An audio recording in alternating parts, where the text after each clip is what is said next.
மழை குறித்த விவரங்களை நமக்கு விரிவாக அளிப்பதற்காக செய்தியறையிலிருந்து சிவரஞ்சனி இணைகிறார். சிவரஞ்சனி, இனி உங்களிடம்.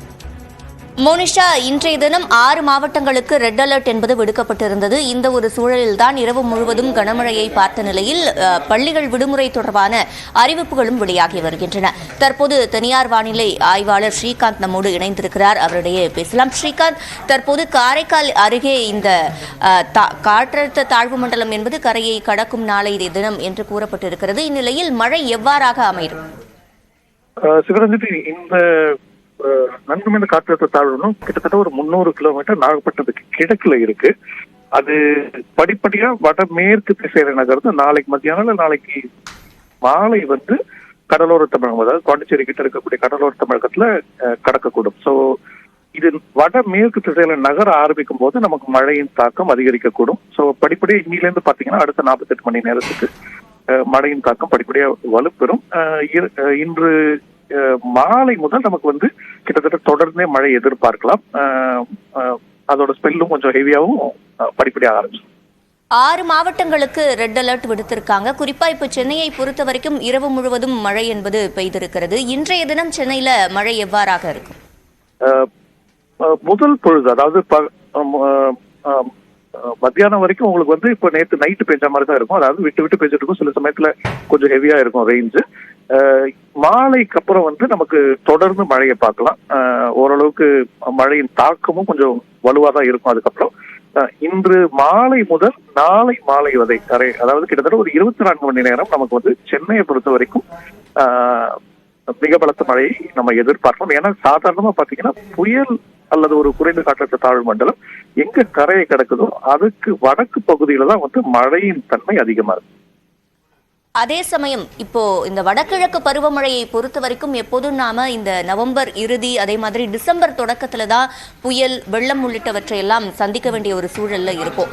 இந்த முறை இது புயலாக வலுப்பெறவில்லை. இந்த சூழல்ல இனிமே வேறு ஏதேனும் புதிதாக தாழ்வு மண்டலம் உருவாவதற்கான வாய்ப்புகள் இருக்கிறதா? இனி வடகிழக்கு பருவமழை என்பது எவ்வாறாக அமையும்? சாதாரணமா பாத்தீங்கன்னா நவம்பர் கடைசியும் டிசம்பர் முதல் வாரத்திலுமே வந்து ஒரு செகண்ட் பீக்னு சொல்லலாம் வடகிழக்கு பருவமழை பொறுத்த வரைக்கும். முதல் பீக்குங்கிறது வந்து அக்டோபர் கடைசியில, அப்பதான் நமக்கு டிபிக்கலா வந்து உங்களுக்கு வடகிழக்கு பருவமழை துவக்கம் இருக்கும். இது வந்து செகண்ட் பீக்கு. தற்போதைய சூழல் வானிலை படிவங்கள் வந்து இந்த சலனம் முடிஞ்சதுக்கு அப்புறம் இன்னொரு சுழற்சி உருவாகுது வந்து காட்டிட்டு இருக்கு. பட் அது வந்து இந்த சலனம் அதோட லைஃப் சைக்கிள் முடிச்சதுக்கு அப்புறம் நமக்கு ஓரளவுக்கு வந்து அதோட கிளாரிட்டி கிடைக்கும். அது வரைக்கும் நம்ம வெயிட் பண்ணோம். பட் வடகிழக்கு பருவமழை பொறுத்த வரைக்கும் நமக்கு டிசம்பர் வரைக்கும் தொடர்வதற்கான வாய்ப்பு இருக்கும். அதாவது சலனங்கள் வந்து தெற்கு சீன கடல்ல இருந்து வந்துட்டு இருக்கும். அது வந்து எங்க வருதோ அதை பொறுத்து நமக்கு வந்து சில சமயங்கள் அது வலுப்பெறும். சில சமயத்துல மேல்கிழக்கு காற்று சுழற்சியா வந்து நமக்கு கிழக்கத்திய அலைவு கொடுத்து மழை கொடுக்கும். சோ மழை தொடர்ந்து நீடிக்கக்கூடும் கடலோர தமிழகத்துல. அது நகர்வை பொறுத்து எந்த பகுதி அதிக மழை இருக்கும் அதை நம்ம பார்க்கணும். அதே போல இந்த முறை வடகிழக்கு பருவமழை தொடங்கின போதே குறிப்பிட்டிருந்தாங்க, வழக்கத்தை விட ஓரளவுக்கு இந்த முறை மழையை அதிகமாக நாம் சந்திப்போம்னு. ஆனா இதுவரைக்கும் அந்த அளவுக்கான மழையை நாம பார்த்திருக்கோமா, இல்ல இயல்பை விட குறைவாதான் பெய்திருக்கா? தற்போதைய நிலையில பாத்தீங்கன்னா தமிழகத்தை பொறுத்தவரைக்கும் இயல்பை ஒட்டி இருக்கு. 3% இயல்பு கொஞ்சம் குறைவா இருக்கு.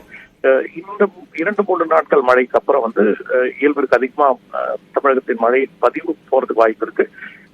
ஒரு 3-4 மாவட்டம் குறிப்பிட்டப்படுவதற்கு வந்து இயல்புக்கு ரொம்ப கம்மியா இருக்கும். ஒண்ணு வந்து காஞ்சிபுரம், செங்கல்பட்டு, விழுப்புரம், அதே மாதிரி கள்ளக்குறிச்சி, தென்காசி, தூத்துக்குடி, இந்த மாவட்டங்கள் மட்டும்தான் இயல்புக்கு ரொம்ப கம்மியா இருக்கு.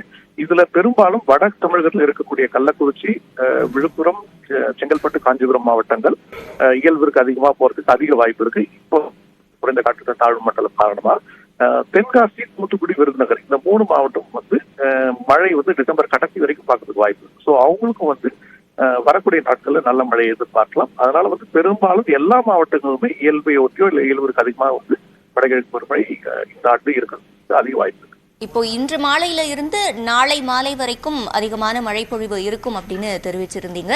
குறிப்பாக எந்தெந்த மாவட்டங்கள்ல அதிகமான மழை பொழிவு இருக்கும்?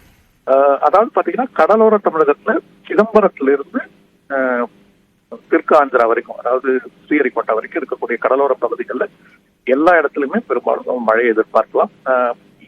முதல்ல வந்து கடலோர பகுதிகளில் அதிக மழை இருக்கும். இந்த சலனம் வந்து குறைந்த காற்றழுத்த தாழ்வு மண்டலம் படிப்படியாக வடமேற்கு திசையில் நகர்ந்து கரையை ஒட்டி வரும்போது உட்புற பகுதிகள், அதாவது கரையிலிருந்து ஒரு 40-50 கிலோமீட்டர் வரைக்கும் இருக்கக்கூடிய பகுதிகளில் மழையை அதிகரிக்கக்கூடும். சலனம் கரை கடந்த பிறகு அது வந்து தமிழகத்தின் உட்புற பகுதிகளை தாண்டி அரபிக்கடல் நோக்கி செல்லும் போது, அப்படி இருக்கும் பட்சத்துல உங்களுக்கு வந்து உட்புற தமிழகத்திலும், அதாவது கிருஷ்ணகிரி, தருமபுரி, திருப்பத்தூர் போன்ற உட்புற பகுதிகளிலும் வந்து நல்ல மழையை எதிர்பார்க்கலாம். பட் அது வந்து கரை கடந்த பிறகு அது ஞாயிற்றுக்கிழமை தான் நடக்கும், அதுக்கு முன்னாடி இருக்காது. வடகிழக்கு பருவமழை தொடங்கினதுல இருந்து தீவிரமான புயல் அப்படின்னு நாம இதுவரைக்கும் சந்திக்கல. அப்ப இரண்டாவது ஹாஃப், அதாவது செகண்ட் ஹாஃப் என்பது இன்னும் தீவிரமாக இருக்கும் அப்படின்னு புரிஞ்சுக்கலாமா? இல்ல இந்த வடகிழக்கு பருவமழை இந்த சீசன் என்பதே இவ்வாறாக தான் அமையுமா? இதுவே வந்து ஒரு என்ன சொல்றது, ஒரு சாதாரண பாத்தீங்கன்னா இந்த மாதிரி காலகட்டத்துல வந்து உங்களுக்கு என்ன ஆகும்னா வந்து புயல் வந்து அதி தீவிர புயல் ஆகிறதுக்கு வாய்ப்புகள் கொஞ்சம் குறைவு. ஏன்னா வந்து உங்களுக்கு லானினா வந்து முழுதுமா வந்து ஆகல. ஸோ சில ஆண்டுகள்ல வந்து நமக்கு வந்து இந்த மாதிரி இப்போ 2020 பார்த்தோம், புரவி, தீவன் 2 புயல் இருந்து, ரெண்டுமே வந்து ஓரளவுக்கு வலுவான புயல் தான், பட் ரொம்ப வலுவான புயலா இல்லாம இருந்தது. பட் இது எல்லாமே வந்து மழை கொடுக்கும் நிகழ்வுகளா தான் இருக்கும். ஸோ இந்த ஆண்டு பெரும்பாலும் மழை கொடுக்கும் நிகழ்வுகளா தான் நம்ம சலனங்களை பார்க்கலாம். இந்த ஆண்டு வடகிழக்கு பருவமழையை பொறுத்தவரையில் அதி தீவிர புயல் என்பதை நாம் சந்திப்பதற்கான வாய்ப்புகள் இல்லை. ஆனால் நல்ல மழைப்பொழிவு இருக்கும் என்று தெரிவித்திருக்கிறீர்கள். இணைப்பில் வந்து பதிலளித்தமைக்கு நன்றி திரு ஸ்ரீகாந்த். தற்போது சென்னை, திருவள்ளூர், செங்கல்பட்டு, காஞ்சிபுரம் உள்ளிட்ட மாவட்டங்களில் தொடர்ச்சியாக மழை பெய்து வரும் நிலையில் பள்ளிகளுக்கு விடுமுறை என்பது அறிவிக்கப்பட்டிருக்கிறது. அதேபோல கடலோர மாவட்டங்களில் மழை பொழிவு இருக்கும் என்று கூறப்பட்டிருக்கிறது. புயலாக வலுப்பெறாமல் காற்றழுத்த தாழ்வு மண்டலமாகவே இது கரையை கடக்க இருக்கக்கூடிய சூழலில் தொடர்ச்சியாக மழை என்பதை தமிழக மாவட்டங்கள் சந்தித்து வருகின்றன.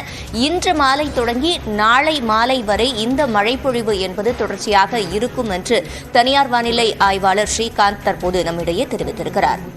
தொடர்ந்து பிற செய்திகளை வழங்குவதற்காக இணைகிறார் மோனிஷா. இனி உங்களிடம். நன்றி சிவரஞ்சனி.